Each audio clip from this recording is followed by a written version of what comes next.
રાજકોટમાં ફઈ ભત્રીજી વિવાદ મામલે પોલીસે આરોપી વકીલની અટકાયત કરી. સમગ્ર અપહરણનો ભેજાબાજ આરોપી એડવોકેટ રાજવીરસિંહની પણ ધરપકડથી બચવા માટે આરોપી વકીલ રાજવીરસિંહે ઇન્દોરમાં ઝેરી દવા ગટગટાવી હતી.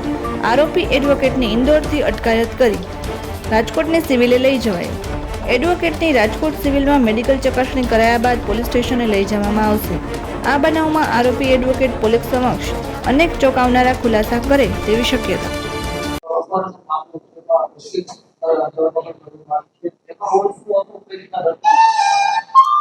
ગત તારીખ 24/7/2025 ના રોજ ગાંધીગ્રામ પોસ્ટ વિસ્તારમાંથી એક મહિલા રીમાબેન લાખાણી તથા તેમની 6 વર્ષની ભત્રીજી સાથે પોતાના ઘરેથી નીકળ્યા બાદ તેઓ ઘરે પરત ફરેલ નહીં.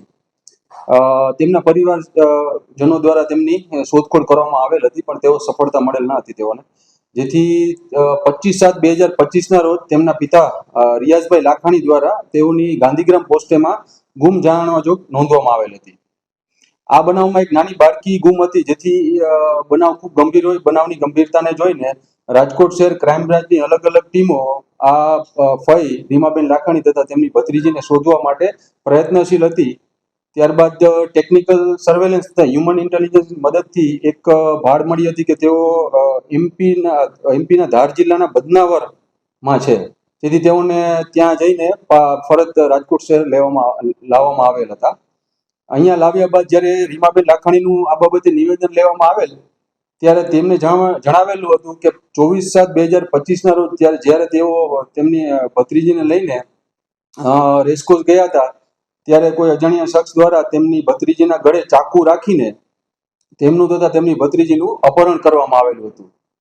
શરૂઆતથી તેમની આ બાબત થોડી શંકાસ્પદ લાગતી હતી, જેથી તેમની ઊંડાણપૂર્વક પૂછપરછ કરતા તેઓ ભાંગી પડેલ અને તેમને કીધું હતું કે તેમના ભાઈ રિયાઝભાઈ લાખાણી સાથે તેમને મિલકત સંબંધી ઝઘડા થતા હોય, જેથી તેમને જ તેમના વકીલ મિત્ર રાજવીરસિંહ પ્રહલાદસિંહ ઝાલાની મદદથી પોતાની જ ભત્રીજીનું અપહરણ કરેલ છે.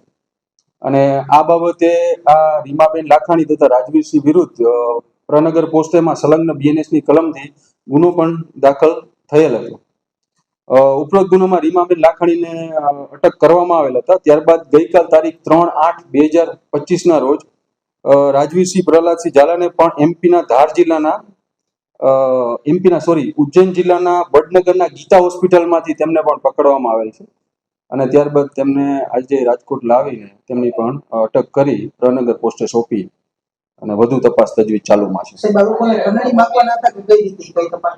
આ બંને મેં કીધું એવી રીતે જ રિયાઝભાઈ લાખાણી સાથે અગાઉ મિલકત સંબંધી તેઓને ઝઘડા થતા હતા, જેથી તેમને 6 મહિના પહેલા આ રાજવીરસિંહ વકીલ તથા આ રીમાબેન લાખાણીએ બંને પ્લાન કર્યો હતો કે આ બાળકીનું અપહરણ કરી અને તેમના ભાઈ પાસે એવી રીતે ખંડણી માંગવી.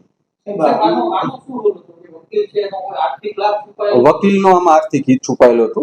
હજી સુધી તપાસમાં વધુ આપણે અત્યારે એમના રિમાન્ડ માટે નામદાર કોર્ટમાં મોકલ્યા છે. રિમાન્ડમાં વધુ પણ હજુ ખુલાસા થશે ત્યારે આપણે જણાવવામાં આવશે. વકીલ તેમની સાથે જ હતા. હોસ્પિટલમાં કેમ હતા?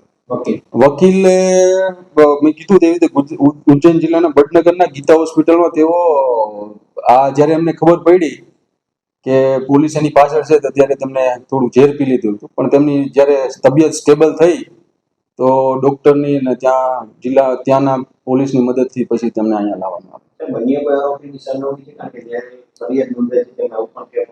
આવ્યા. આજે રાજવીરસિંહ ઝાલાને નામદાર કોર્ટમાં હાજર કરવામાં આવશે અને તેમને રિમાન્ડ માંગવામાં આવશે. તેથી ત્યારબાદ વધુ તપાસ તજવીજમાં જે પણ ખુલાસા થશે આપ લોકોને જણાવવામાં આવશે.